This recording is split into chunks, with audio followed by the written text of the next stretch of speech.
Hey, hi, how are you?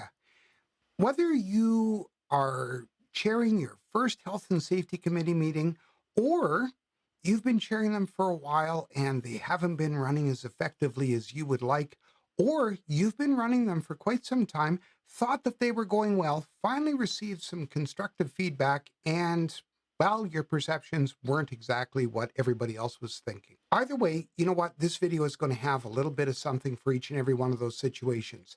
Now, I have stumbled my way through more than one, well, a few Health and Safety Committee meetings that didn't go as well as I'd thought, and I've learned a few things along the way.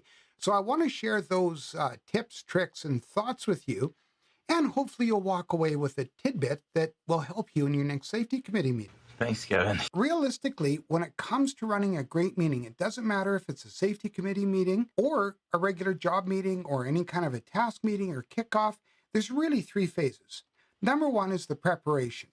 If you're working towards anything, whether it be a project, a meeting, anything at all, you have to be prepared for it. Planning is everything. The next thing is the execution, understanding what goes on through the whole entire flow of whatever you're doing. And in this case, it's a safety meeting. So how is the meeting going to go? And the next thing, of course, is following up. It helps you to do a few things, understand how the meeting went, and leading into the next one. Really and truthfully, everything you do is those three things. It's planning and preparation, it's the execution and carrying something out, and it's the follow-up and finish up of what you're going to do. So let's look at the whole entire process. Preparing for a great meeting.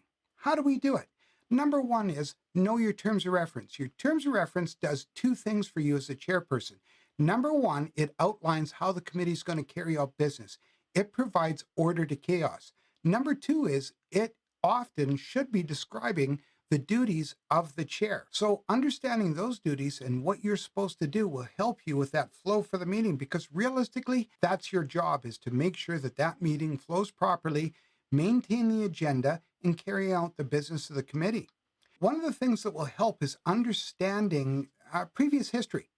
So review a few of the previous agendas, previous minutes. You can learn a few things and you can see what successes were and what failures were.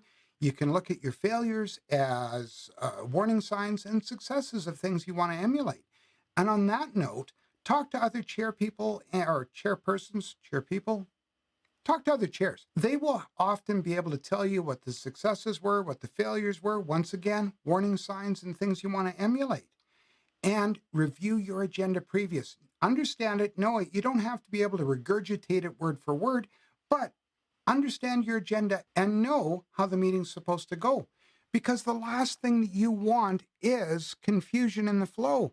If you have confusion in the flow, people aren't going to walk away feeling that the meeting's been productive, and they won't want to come back for others. During the meeting, fairly simple. Realistically, you would think that everything would just flow, but it requires your help to flow. So number one, stick to the agenda. Whatever you do, the agenda is going to describe the flow of the meeting. It's going to outline all of the meeting topics and points. So stick to that agenda.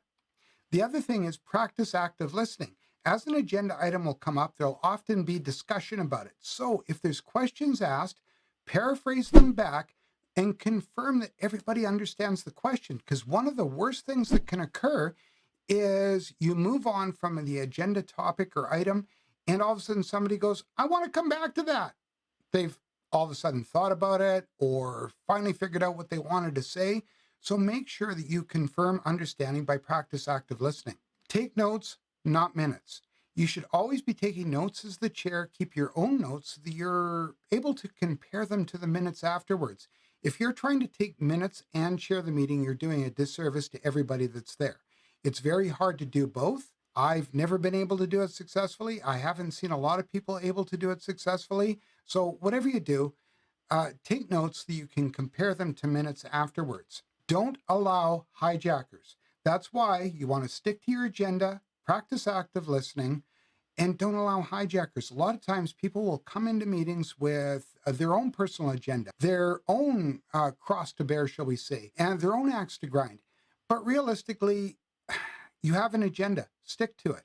If people say, well, I want to talk about this, I'm sorry, it's not an agenda item. And what you can do is submit it as an agenda item. Or if you have round tables after the meeting, which some groups do, say that, you know what, we'll have a round table when we're done if we have time. And if we have time, we'll address that. Or, like I said, tell them that that wasn't part of the agenda. You're going to have to submit it as an agenda item next time. However you run the meeting, whether it's by something that's very stoic and steadfast like Robert's Rules of Order, or you're a bit relaxed, either way, when you stick to your agenda item, part of it is going to be that everybody accepts the agenda as it's outlined, and that describes your flow, and that describes everybody, or that prescribes everybody's expectation of the meeting. So stick to it and don't allow hijackers. When you're done the meeting, follow through is important. So however you end it, whether it be, can I have a motion to end the meeting, and do I have a seconder? Everybody in favor? Or if, hey, we're all done. However it is, before you leave the room, thank everyone. Everybody's time is precious, and if you recognize that their time is valuable, they took time to be there, then you know what? That's going to encourage them for the next one. When you're done, go to your safe place, your nice place, your calm place, whether it be your office or the company cafeteria, the Starbucks across the street, shameless plug for Starbucks, or wherever you are.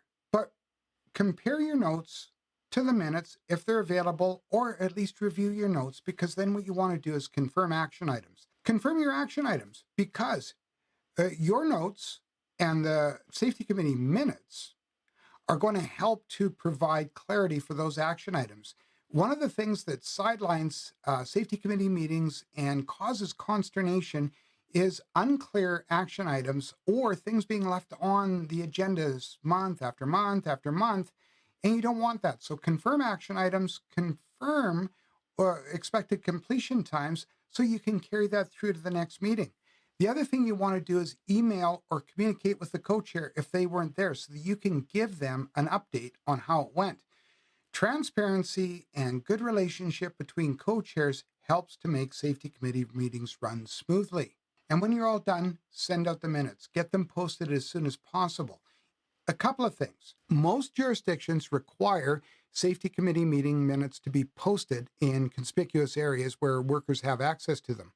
But the other thing that it does is it helps to promote a robust safety culture, because that open communication is happening really soon, and it's open and transparent so that people understand what goes on in the safety committee, that the safety committee is concerned with getting that information out to them.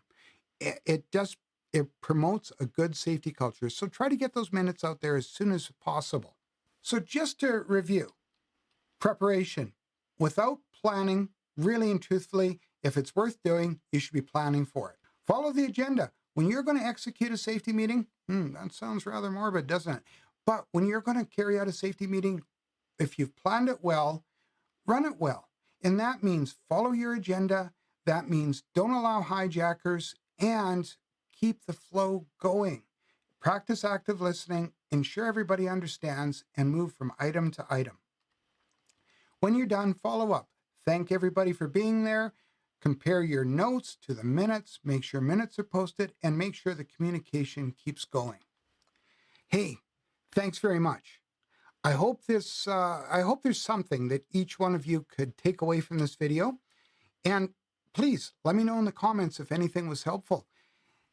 If you want to know more about safety committee meetings and safety committees, have a look at this link up in this corner. And I've got a whole playlist on health and safety committees. If you want to know more about safety communications, you can have a look at the link in this corner, where I talk about toolbox talks and different subjects for toolbox talks. Now, until we see each other again, and man, I really hope we do, be a leader. Be a safety leader. Be a safety influencer. Don't just think about safety. Don't just talk about it, but do it. Walk what you talk about. Provoke safety wherever you are. Take care. Bye for now.